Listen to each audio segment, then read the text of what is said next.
but it's the way that I normally think, which is playing across a chord rather than playing in scales.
Everybody, Gary here with POW Music, and before I get into some technique tips, I just want to talk through what's going on here. So this is a scale view, so those numbers are the scale degrees. The pentatonic scale only has 5, so you're missing number 4 and number 7, since it's just the 5-note version of the E-flat major scale.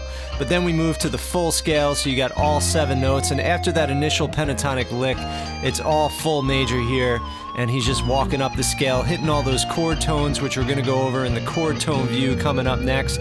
But as you can see, he makes use of a lot of different positions on the fretboard. Now he's in E-flat major shape 3. It's going to come back down to shape 2. And you guys should definitely slow this down using YouTube's playback speed feature.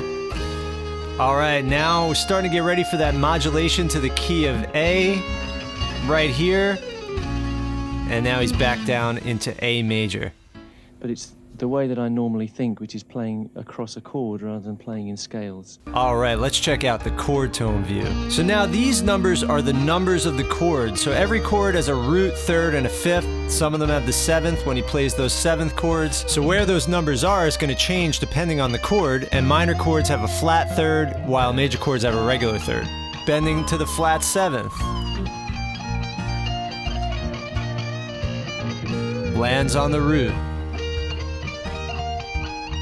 On the 5th, bends to the root. So really he's outlining those chord changes here.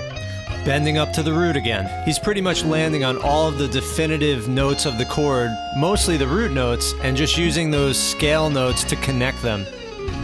And then he lands on the A to start the next section of the song. Alright, let's talk through this chord progression and see what's going on here. So a big part of the sound of this chord progression is this chromatic or stepwise moving bass line where it keeps moving down either 1 fret or 2 frets at a time. And in order to make that happen, some of the chords are in an inversion, meaning it's not the root note as the bass note, it might be the 3rd or the 5th. So that's what those slash chords are. So the way to understand a slash chord is that the first letter is the name of the chord, and then the second letter after the slash is the bass note on the bottom. You could read it as like A flat over E flat, means an A flat chord with an E flat note in the bass. Alright, now this C sharp major chord to me is the coolest chord of the progression. It really, it marks the end of E flat and starts the beginning of A, and to me, it's the 3 chord in the key of A, but the 3 chord in the key of A is minor, and this is a major chord.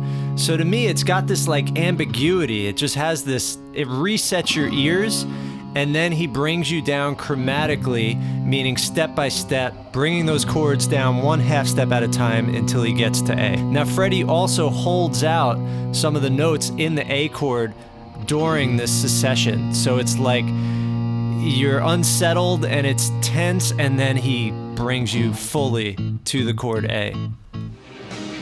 In the recording and live, Brian plays a riff during this part when Freddie's singing, but then when it comes time to solo, obviously he doesn't play it, but it's overdubbed on the album, and he's just playing the bass line, one note at a time, and just letting it ring out, except for one little riff that's really cool that he adds in there. So I left in the other notes of the chord just so you can see them there. They're grayed out. Here's the riff, and that riff, he outlines that 5th scale degree.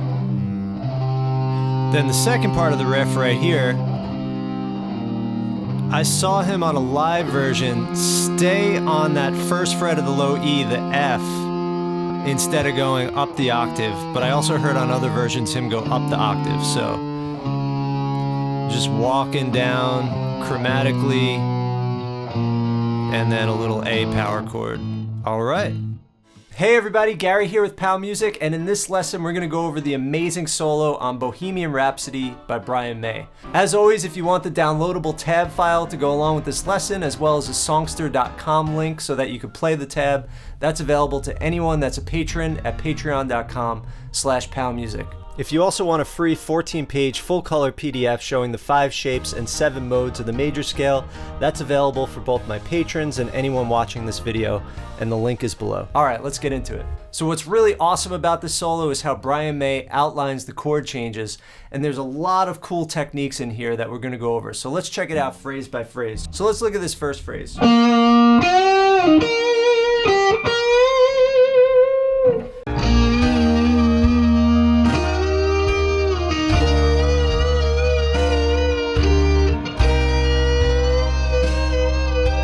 Alright, so right off the bat, we've got some serious technique stuff going on here. This is just a pentatonic lick in C minor pentatonic. Or you can think of it as E flat major pentatonic, which is what it actually is because we're in E flat. And I've got my Brian May 6-pence. I actually bought this online for $7. That's how dedicated I am. Starts off straightforward, lots of vibrato throughout the solo. Now this is such a classic blues riff. Just that right there. So what you do is you pick once, but you get 3 notes. You're gonna bend this note up, release it, and then pull it off. Then there, vibrato.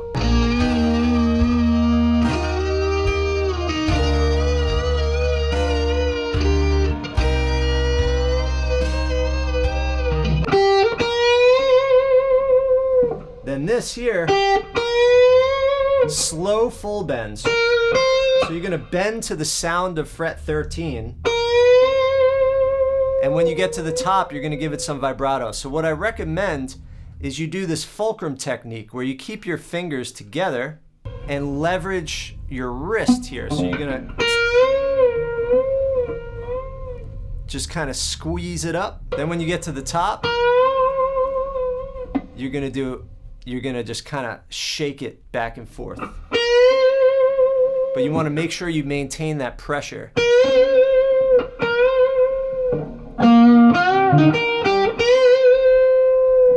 Then that note that he bends up to starts the next phrase, but he frets it.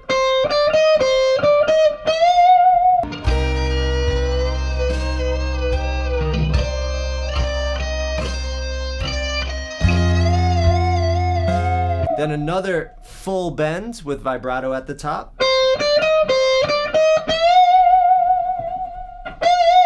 This is the kind of technique that you want to practice by itself. Whether you're sitting in front of the TV, watching Netflix, whatever it is, just go like this. Practice those. Practice your bending. Let's say here I am. I want to hit this note on this bend. So first play the note you're targeting, then bend up to it.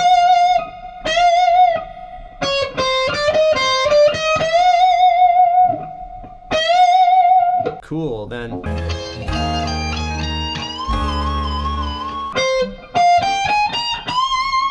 Same thing.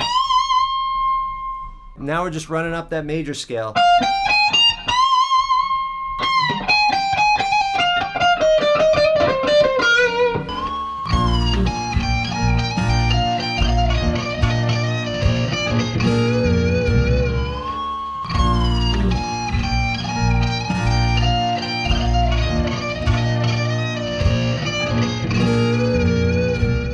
Now this fast lick, it sounds crazier than it is.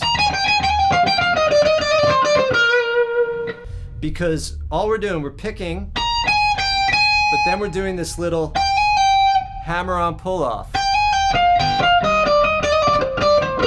So pick, pick, pick, pick, hammer-on, pull-off, pick, pick, pick, pick, hammer-on, pull-off, pick, pick.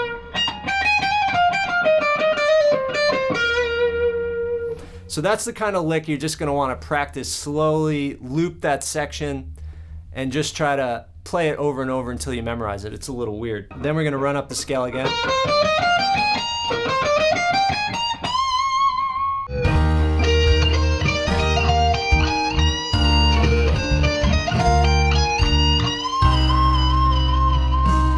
Then we've got that bend with the vibrato. Then we're in this other shape of the major or minor scale, depending on how you think of it.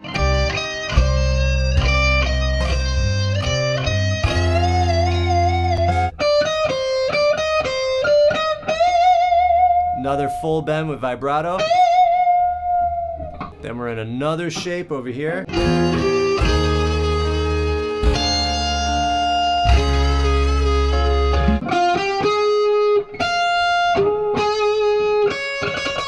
Now this I found so hard with the coin, this, because there's no tip. So I couldn't really get a fast pick out of it. So now when he gets here, now this signals the key change, because right after this section we're going to the key of A. I'm just a little silhouette of a man, Scaramouche, that part. So this note is the first note that's not in that key that we were in, the key of E flat. This is now the third of the A chord. Then he stays on the same note, down an octave, and then he ends on the note A.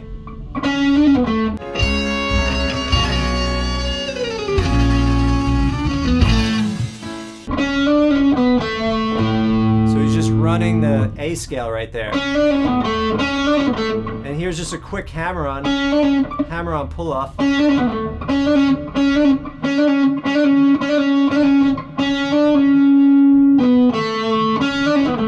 It all happens so quick. But it's really just 3 picks, 5 notes. 1, 2, 3, 4, 5.